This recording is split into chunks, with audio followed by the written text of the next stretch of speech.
Alors maintenant que j'ai créé mon formulaire, comment l'utiliser? Alors il ne faut pas confondre le modèle et la diffusion. Le modèle, c'est le type de formulaire qu'on a créé, et la diffusion, c'est l'endroit où on l'a utilisé. Alors on peut utiliser un formulaire sur la messagerie LICO, dans un article, dans une rubrique de blog par exemple, ou dans le cahier texte aussi.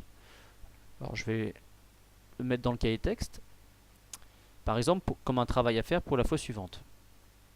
Ajouter un travail à l'issue de la séance. Donc je vais mettre par exemple évaluation. Compléter le questionnaire suivant. Et je vais aller chercher mon formulaire. Pour le récupérer, il suffit de cliquer sur le petit bouton qui est là.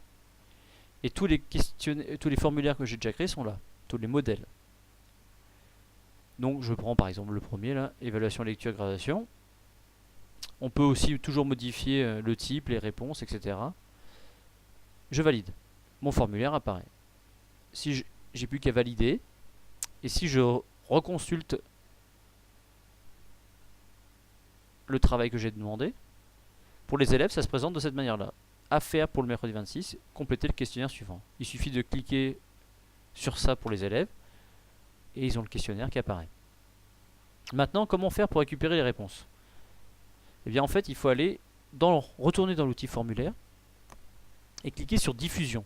Diffusion étant l'endroit où l'on a diffusé le formulaire. On peut, pour un même formulaire, le diffuser dans différentes rubriques, pour différentes classes par exemple. Donc, par exemple, je vais prendre un formulaire que j'ai déjà utilisé, celui-là. Donc, là, j'ai 27 réponses sur 29 élèves possibles. En cliquant sur la page, je vais accéder aux réponses. Il y a une synthèse. Alors, quand c'est des QCM, l'outil vous propose des statistiques directement.